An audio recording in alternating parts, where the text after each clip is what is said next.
Welcome to only IAS. स्वागत है आप सभी लोगों का प्रीलिम बूस्टर न्यूज डिस्कशन में। आज है 17 दिसंबर 2021।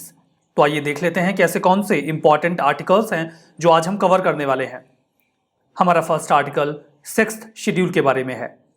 हाल ही में लद्दाख से बिलोंग करने वाले एक मेंबर ऑफ पार्लियामेंट ने ये मांग की कि जो लद्दाख का रीजन है उसे कॉन्स्टिट्यूशन के 6th शेड्यूल में जगह दे दी जाए, ताकि वहाँ पर लैंड, एम्प्लॉयमेंट यानी कि रोजगार, वहाँ के लोगों की कल्चरल आइडेंटिटी और लोकल पॉपुलेशन जो वहाँ की है उनकी कल्चरल आइडेंटिटी को सेफगार्ड किया जा सके। अब ये तो बात हो गई कि 6th शेड्यूल में लद्दाख को रखे जाने की मांग है। अगर लद्दाख को अभी रखे जाने की मांग की जा रही है तो वर्तमान में 6th शेड्यूल में कौन से राज्य आते हैं? वर्तमान में अगर आप देखेंगे तो 6th शेड्यूल में 4 राज्यों को जगह दी गई है जो नॉर्थ ईस्टर्न रीजन से बिलोंग करते हैं। 2000 आसाम, मेघालय, त्रिपुरा और मिजोरम। शॉर्ट में याद रखने के लिए आप इसे AMTM भी कह सकते हैं, असम, मेघालय, त्रिपुरा, मिजोरम। 6th शेड्यूल का प्रावधान आपको आर्टिकल 244 में मिलेगा हमारे कॉन्स्टिट्यूशन के। जो भी राज्य 6th शेड्यूल के तहत आते हैं वहां पर ऑटोनॉमस एडमिनिस्ट्रेटिव डिविजन्स के बनाए जाने का प्रावधान होता है, जिन्हें कहा जाता है ऑटोनॉमस डिस्ट्रिक्ट काउंसिल। इनके अंडर में कुछ रीजनल काउंसिल्स भी होती हैं। ऑटोनॉमस डिस्ट्रिक्ट काउंसिल बहुत ही सिग्निफिकेंट है क्योंकि इनके पास बहुत सारे अधिकार होते हैं लेजिस्लेटिव, जुडिशियल और एडमिनिस्ट्रेटिव मैटर्स पे, जो सामान्यतः आपको एक राज्य की सामान्य जो डिस्ट्रिक्ट है वहां पर देखने को नहीं मिलेंगे। इन्हें बहुत ही पर्याप्त अधिकार दिए जाते हैं। वो अधिकार किस प्रकार के होते हैं आप समझ जाएंगे। कोई ट्राइबल एरिया जो इन 4 राज्यों में आएगा, AMTM में, असम, मेघालय, त्रिपुरा, मिजोरम में, उनके पास होंगी अपने खुद की ऑटोनॉमस डिस्ट्रिक्ट। जो राज्य के गवर्नर होंगे उनके पास ये अधिकार होगा कि वो ऑटोनॉमस डिस्ट्रिक्ट को ऑर्गेनाइज या रीऑर्गेनाइज कर सकते हैं। मतलब कौन सा एरिया ऑटोनॉमस डिस्ट्रिक्ट के डोमेन में आएगा, कौन सा नहीं आएगा, वही डिसाइड करते हैं। पार्लियामेंट या स्टेट लेजिस्लेचर का कोई भी कानून वहां पर या तो अप्लाई नहीं होगा या फिर मॉडिफिकेशंस के साथ अप्लाई होगा, एक्सेप्शंस के साथ अप्लाई होगा। ये बहुत इंपॉर्टेंट है, ध्यान दीजिएगा कि पार्लियामेंट और स्टेट लेजिस्लेचर के लॉ डायरेक्टली ऑटोनॉमस डिस्ट्रिक्ट में लागू नहीं होते, रैदर उसमें बदलाव किए जा सकते हैं। क्या और कैसा बदलाव होगा इस बारे में डायरेक्शन प्रेसिडेंट भी दे सकते हैं और राज्य के गवर्नर भी दे सकते हैं। तो आपको इसका महत्व तो समझ में आ ही गया होगा। जो डिस्ट्रिक्ट काउंसिल होती है उसमें टोटल 30 मेंबर होते हैं। यहां ध्यान से समझिएगा, यही कंफ्यूजन हो जाती है। 30 मेंबर होते हैं डिस्ट्रिक्ट काउंसिल में, जिनमें से 4 लोगों को नॉमिनेट किया जाता है राज्य के गवर्नर के द्वारा, और जो 26 लोग होते हैं उन्हें इलेक्ट किया जाता है एडल्ट फ्रेंचाइज के माध्यम से, वयस्क मताधिकार के माध्यम से। जो इलेक्टेड मेंबर्स होते हैं उनका कार्यकाल तो 5 साल का होता है। उसके पहले अगर काउंसिल डिसॉल्व ना कर दी जाए तो वो तो सामान्य स्थिति है। जो नॉमिनेटेड मेंबर्स होते हैं उनका कोई फिक्स टेन्योर नहीं होता। वो गवर्नर के इच्छानुरूप पद पे बने रहते हैं, प्लेजर ऑफ द गवर्नर, मतलब उनके प्रसाद पर्यंत पद पे रहेंगे। जब उनकी मर्जी होगी वो उन्हें हटा भी सकते हैं। तो इन 26 मेंबर्स का कार्यकाल 5 साल का, और 4 लोग जब तक गवर्नर की इच्छा हो तब तक। जो ऑटोनॉमस रीजन्स होते हैं वो अपने पास एक सेपरेट रीजनल काउंसिल रखते हैं, उनके पास भी ऑटोनॉमी होती है। काउंसिल की पावर्स क्या होती हैं? कई सारी पावर्स उनके पास होती हैं, like land, forest, canal, water, shifting, cultivation, village administration, property की इनहेरिटेंस के जो लॉ होते हैं कि पिता के बाद वो प्रॉपर्टी किसको मिलेगी, मैरिज, डाइवोर्स के जो रूल्स हैं, सोशल कस्टम, इन सभी चीज़ों के मामले में जो ये डिस्ट्रिक्ट काउंसिल्स होती हैं इनके पास बहुत ज़्यादा अधिकार होते हैं। और अगर वो ऐसा कोई लॉ बनाते हैं जो इनसे एसोसिएटेड है तो ऐसा नहीं कि मनमानी चलेगी, गवर्नर का एसेंट चाहिए ही होगा। थोड़ा और प्रैक्टिकल हो जाते हैं। गवर्नर के एसेंट का मतलब क्या है? वहाँ की राज्य सरकार का एसेंट। जो डिस्ट्रिक्ट काउंसिल्स होते हैं उनके पास अधिकार होता है कि वो विलेज काउंसिल्स भी बना सकते हैं। इन विलेज काउंसिल को कई बार कोर्ट फॉर ट्रायल और सूट्स या ट्रायल ऑफ सूट्स भी कहा जाता है। ट्राइब्स के बीच में जैसे कोई विवाद हो गया ना, तो वो ये विलेज काउंसिल्स देख लिया करती हैं, और कोई भी अपील अगर आती है इनके पास तो वो उसे हियर कर सकते हैं। तो यहाँ पर हाई कोर्ट का क्या अधिकार होगा, ये भी सवाल मन में आ सकता है। हाई कोर्ट को इस संबंध में वही अधिकार होगा जो गवर्नर स्पेसिफाई करेंगे। मतलब यहाँ पर जुडिशरी को भी लिमिट किया गया है कहीं ना कहीं। जो डिस्ट्रिक्ट काउंसिल होती है वो कई सारे मामलों में, जो मान लीजिए स्कूल्स हो गए, dispensary, market, fisheries, ferries, road, इन सभी को स्टैब्लिश कर सकते हैं, कंस्ट्रक्ट कर सकते हैं या फिर मैनेज कर सकते हैं। ये एम्पावर्ड होते हैं लैंड रेवेन्यू भी कलेक्ट करने को लेकर। कई सारे स्पेसिफाइड टैक्सेस भी इनके द्वारा कलेक्ट किए जाते हैं। तो 6th शेड्यूल में आने वाले राज्यों के पास बहुत विशेष अधिकार आ जाते हैं। ठीक है, हमारा next article Durga Puja festival के बारे में है। बहुत ही खुशी की बात है कि inter governmental committee for safeguarding of the intangible cultural heritage ने अभी हाल ही में कोलकाता में होने वाली दुर्गा पूजा को अपनी representative list of intangible cultural heritage of humanity में डाल दिया है। देखिए, वैसे तो दुर्गा पूजा लगभग राज्य के कई सारे हिस्सों में होती है, देश के कई सारे हिस्सों में होती है, हम केवल किसी राज्य की स्पेसिफिकली बात नहीं कर रहे, लेकिन कोलकाता में जो दुर्गा पूजा ऑर्गेनाइज की जाती है वो बहुत ही स्पेशल होती है, बहुत ज़्यादा सिग्निफिकेंस होता है, महत्व होता है। एनुअल फेस्टिवल है ये, वेस्ट बंगाल के कोलकाता में स्पेसिफिकली देखा जाता है, होती तो और भी कई जगहों पे है। सितंबर या अक्टूबर के महीने में होता है ये। बेसिकली जो दशहरे का मौका होता है उसी दौरान जो 10 दिनों का समय होता है उसी में दुर्गा पूजा को ऑर्गेनाइज किया जाता है।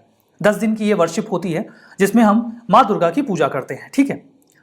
फर्दर जो महीना होता है फेस्टिवल का, उसमें उसके पहले के महीने में जो छोटे छोटे आर्टिशंस होते हैं वो अपनी वर्कशॉप में दुर्गा माता की मूर्ति बनाते हैं, वो भी बिना पकी हुई मिट्टी से, कच्ची मिट्टी से।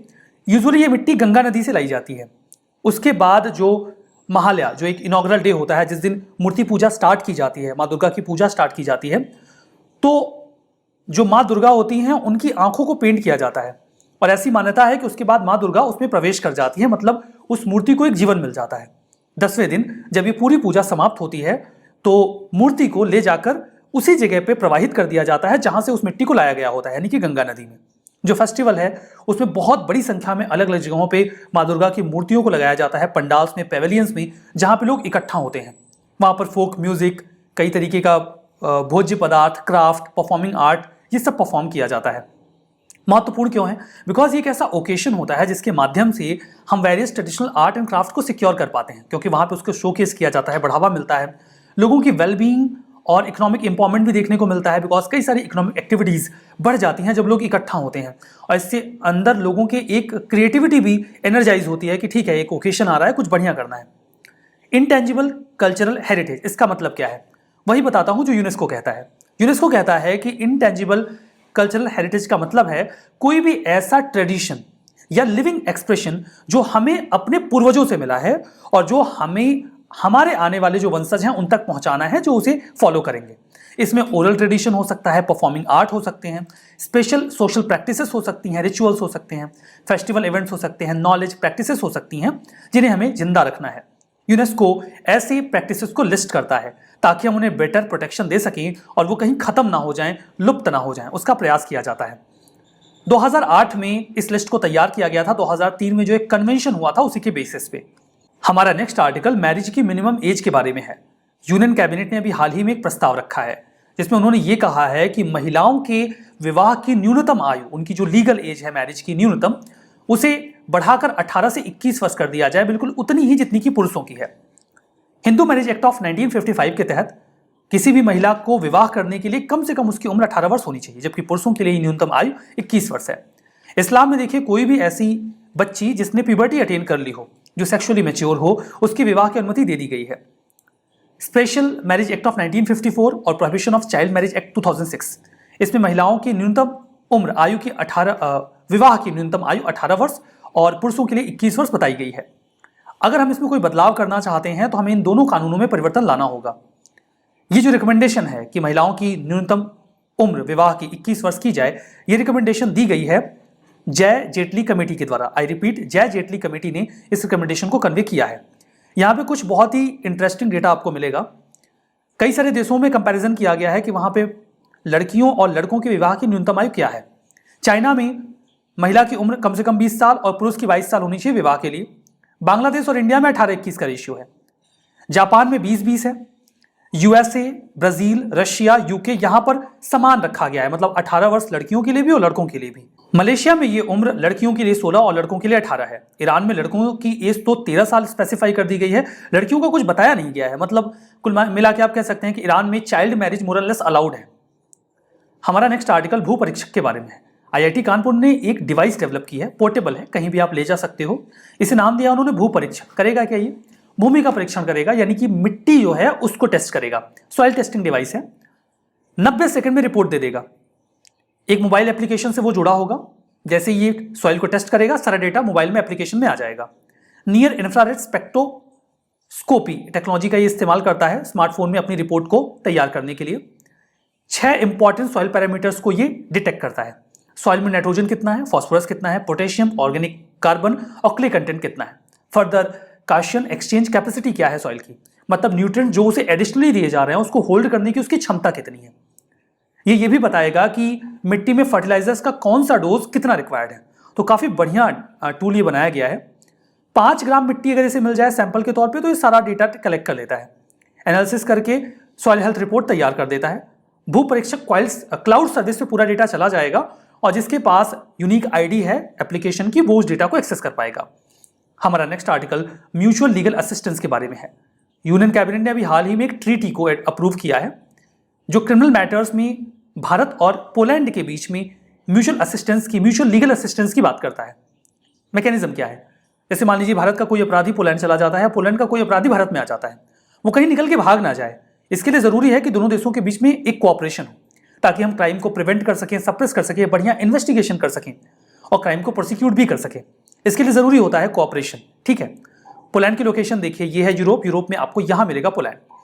पड़ोसी देश आप देख पा रहे होंगे यहाँ पर, ये जर्मनी है, ये चेक रिपब्लिक है, ये स्लोवेकिया है, ये यूक्रेन है, बेलारूस है, लिथुआनिया है, रशिया का एक छोटा सा हिस्सा यहाँ पर आता है जो कि मेनलैंड रशिया से अलग है। ठीक है, मिनिस्ट्री ऑफ होम अफेयर्स और सेंट्रल अथॉरिटी ऑफ इंडिया, मतलब ministry of home affairs India की ओर से कोऑर्डिनेट करेगा सेंट्रल अथॉरिटी के तौर पे। यहाँ पर जो भी रिक्वेस्ट वगैरह हैं, मान लीजिए पोलैंड से आती है और या फिर इंडिया से पोलैंड में जाती है तो उन्हें ट्रांसमिट किया जाएगा इंडिया की ओर से होम मिनिस्ट्री के जरिए। म्यूचुअल लीगल असिस्टेंस ट्रीटीज जो होती हैं वो बायलैटरल ट्रीटीज होती हैं जो दो देशों के बीच में होती हैं ताकि क्रिमिनल इश्यूज को अच्छे से हैंडल किया जा सके। इन बिटवीन अगर आपको कोई रिक्वेस्ट भेजनी है दूसरे देश के पास तो एक एलआर जाता है। एलआर को कहा जाता है लेटर्स रोगेटरी। लेटर्स रोगेटरी में होता क्या है, इसे देखिए, एक लैटिन वर्ड है रोगेटोरियस, उसी से ये निकला है। ये एक लेटर होता है जो एक देश का कोर्ट दूसरे देश के कोर्ट को भेजता है कि हमें आपकी मदद चाहिए इस क्रिमिनल मैटर में इन्वेस्टिगेट करने के लिए। यूजुअली ये ऐसे देशों को भेजा जाता है जिनके साथ आपका कोई म्यूचुअल ट्रीटी है। किसी ऐसे देश को भी आप भेज सकते हो जो एलआर है जिसके साथ आपकी कोई ट्रीटी नहीं है, आपको उसे आश्वासन देना होता है कि भाई आप हमारे एलआर को रिस्पेक्ट करो और जो क्रिमिनल इन्वेस्टिगेशन है उसे बढ़िया से करने दो। आपका कोई इशू आएगा, आप हमें एलआर भेजोगे तो हम भी उसे रिस्पेक्ट करेंगे। तो म्यूचुअली ऐसे भी हो जाता है। बाकी कोई ट्रीटी होती है तो काफी आसानी हो जाती है, तब तो एलआर को रेस्पेक्ट किया ही जाता है। यहां पर हमारा नेक्स्ट आर्टिकल श्री रामना काली मंदिर के बारे में है। प्रेसिडेंट ऑफ इंडिया इनॉग्रेट कर चुके हैं इस हिंदू श्राइन को। देखिए, ये बांग्लादेश में है। पाकिस्तानी फोर्सेस ने ऑपरेशन सर्चलाइट चलाया था 1971 में। उस दौरान उन्होंने इस टेंपल को डिस्ट्रॉय कर दिया था। ढाका में एक लैंडमार्क लोकेशन हुआ करती थी। बहुत लंबे समय से ये मंदिर वहां हुआ करता था जब तक कि पाकिस्तानी फोर्सेस ने इसे तोड़ नहीं दिया था। बाद में इंडिया ने बांग्लादेश की सरकार के साथ मिलकर इसके रिनोवेशन का काम स्टार्ट करवाया। 50 साल पूरे हो चुके हैं। 1971 में जब पाकिस्तान को हराया गया था और बांग्लादेश को आजाद करवाया गया था तब से, और अब इस टेंपल को इनॉग्रेट किया गया है। हमारा नेक्स्ट आर्टिकल विहंगम के बारे में है। विहंगम एक इंटरनेट बेस्ड प्लेटफॉर्म है जिसके माध्यम से हम एक्चुअली में एक कोई भी एयरक्राफ्ट छोटा सा रन कर सकते हैं किसी भी कोल माइन के ऊपर, वहां की रियल ग्राउंड सिचुएशन को ट्रैक करने के लिए, एसेस करने के लिए, इंस्पेक्ट करने के लिए।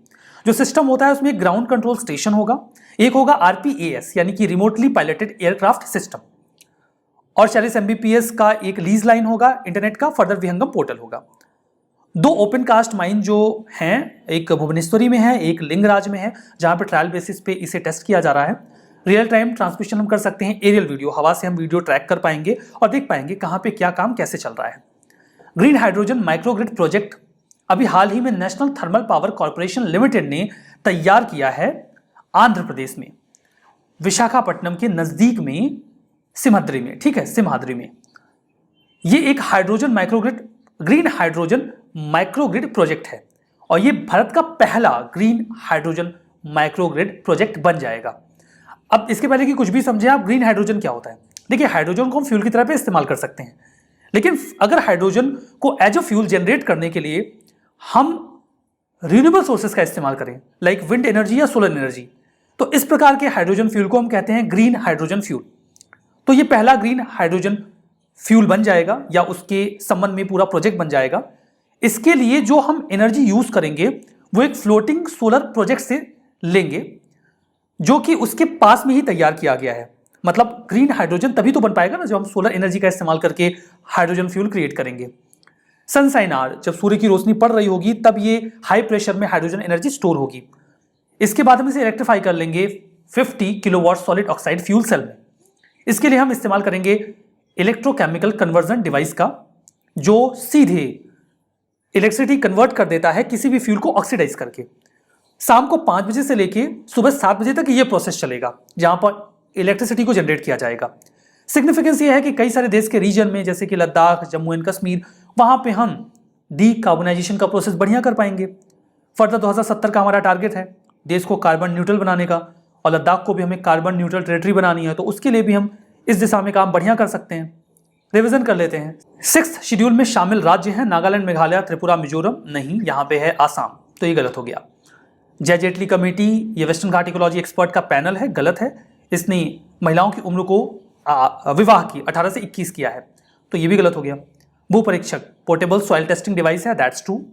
श्री रामना काली मंदिर उड़ीसा में है, गलत है, बांग्लादेश में है। ग्रीन हाइड्रोजन माइक्रोग्रिड प्रोजेक्ट, ये पहला green hydrogen based energy storage project होगा, दैट्स ट्रू। आज का सेशन यहीं पे समाप्त करेंगे। उम्मीद करते हैं बेनिफिशियल रहा होगा आपके लिए। बहुत बहुत धन्यवाद।